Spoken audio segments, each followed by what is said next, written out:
Welcome back, and many thanks for staying with us. Now, back in the day when sending text messages was all the rage, it was common for people to use the abbreviation of words to save money, because in those days, your service provider charged you per the number of words you sent.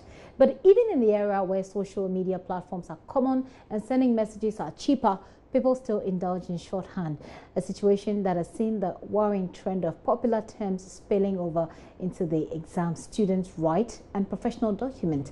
In times past, there were even calls from educationists warning about the use of shorthands by students. And JoyNews' Jennifer Kuamwa took a stroll to Accra City campus and had a chat with some students about their thoughts on that particular issue. But before we bring you their conversation, here is Dr. Zaneto Rollins, Member of Parliament for Kole Klote, lamenting the effect of such short forms of writing. Unfortunately, we find ourselves in a generation that has become so hooked onto the quick way of communicating that now when you're interacting with people on WhatsApp, they can't even say good morning. Now it's GM. And I find myself asking, what's GM or RYT? And I'm thinking, what is that? Why can't we just use the normal words when we're interacting? Have we gotten to the point where we're rushing to interact so much that we can't even spell out the words? It's all well and good when we know how to spell the words. But the danger that we face now is we have a generation that doesn't know how to spell properly because they spend all their time interacting in short form and slang. It's not cool. It seems like it is, but it actually isn't. Because I can assure you, these foundation stages are so important. When you have to write a CV, when you have to go for an interview, and you cannot convey your thoughts in a concise manner, if you can't write your application in proper wording, with proper grammar, with proper spelling, you immediately put yourself on the list of not to be considered first. These days, it's so simple to abbreviate everything. HBD, IJN, IKR, TBH, IMU, so many ways to really shorten everything we're trying to say to get our message across. Now, when we were using the SMS text system and we were trying to shorten the messages to save money, that was cool. But it spilled over, and now even with WhatsApp, which is data dependent, we're still using our favorite abbreviations. However, some concerns have been raised that these abbreviations are spilling over into academic papers and into official papers as well. I'm here with David, Akushika, and Theophilus, and we're going to talk about how shorthand is affecting their writing, or has affected their writing. So let me start with Akushika. Hi, welcome to The Pulse. Thank you. Okay, so when it comes to shorthand, first let me ask you, which is your favorite shorthand? What's your favorite one that you like to use?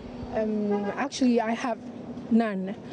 I don't use shorthand because of an experience I had way back in SHS. Okay, so what happened? Actually, when I was in school, I wrote this essay. I remember it was SHS 2, and then I sort of blended it with my shorthand, my essay. I blended it with shorthand. And then when the results came out, mine wasn't released, so I had to go and see my tutor. When I went to her, it was a female actually. She told me I had to bring my parents.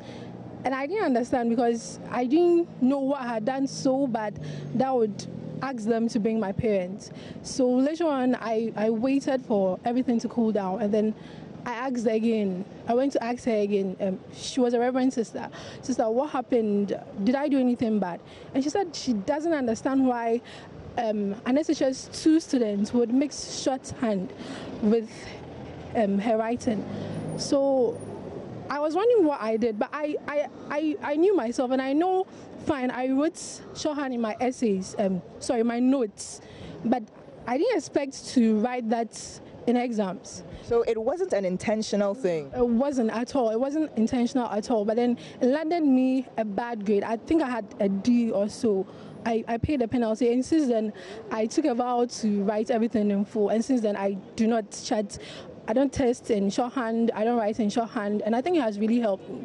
It was a great lesson. Wow, okay, so let me come here to David as well. So what's your favorite shorthand? Do you have one? Yeah, like, for example, SAP, like WhatsApp, we want to ask what's happening, WhatsApp, SUP, SAP, or true. instead of the THROUGH, you use 2RH, and them, you can use DM. Yeah, but like for me personally, those are my favorites. Those are the ones I use most. So, but has this? But I mean, they're your favorite phrases. But has it in any way spilled over into academic work or any professional document that you've had to write? So far, no. I kind of know when I'm using it, and I use it at the right time. So when I'm texting, I only use it. But when I'm writing exams, I'm conscious. Yeah, I'm very conscious. I don't use it. So I read through my script. Like I read through my papers every time I'm done with my exams, and I find out I don't use shorthand in examination.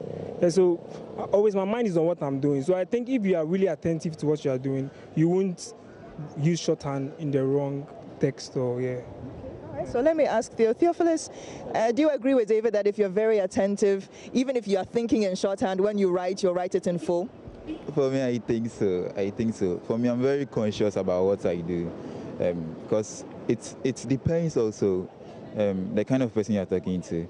Maybe if I'm talking to my male friend, for example, I can decide to use the shorthand because I'm very careful. When I'm talking to an elderly person, I don't expect to use that shorthand because I know it won't help me. I can't remember, okay, in GHS, yeah. Also, I was fond of using that GM good morning and that E with that something on top, yeah. But it was really affecting me, and I had an advice from my English teacher, so I had to put a stop to it. So since then, I'm very conscious about what I do. Let me ask, your English teacher pointed it out to you. What exactly did he or she say? What did they notice about your writing that they had to issue a warning? Okay, way back in JHS, I was one of the students who had the best handwriting, okay.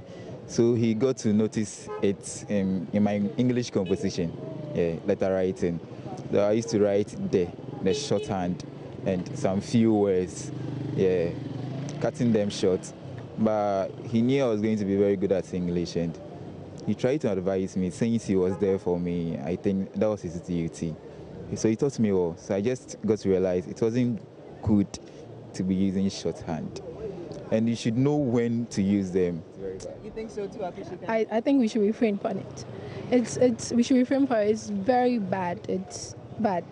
From my experience, I think we should just stop it, so we can go places. Else, these things, people really monitor these things about us, but we do not know. For instance, I don't know where I would have been if I wasn't prompted. Because what happened to me was actually, it was sort of like my friends, my peers, we actually sit down to, form this word so we can communicate. And I realized the more you come up with it, the more they cheer you on. So it was something that we were doing to, get the swag and all. But later on, it didn't help me, so I stopped. So what about you, David? To continue or to stop? To continue, in the sense that I think if you can pay attention to what you are doing, if you know you are not somebody who gets absent-minded easily, and you are somebody who focuses on what you are doing, always conscious of yourself, you should use shorthand in the right time. Know when you are writing exam and know when you are texting a friend. So that's what I would say. So you should continue. Yeah, it's good. All right, so those are some views from here, Accra City campus. It's kind of uneven with only one man standing for continuing using shorthand and two firmly against. But the discussion continues at the Pulse Studios with Gifty Ando-Apia. Well, there isn't much of a discussion. All I'll say is that I must confess, I use IKR a lot. I know, right? Okay. I promise not to use it anymore. Obviously, won't write it in any official document.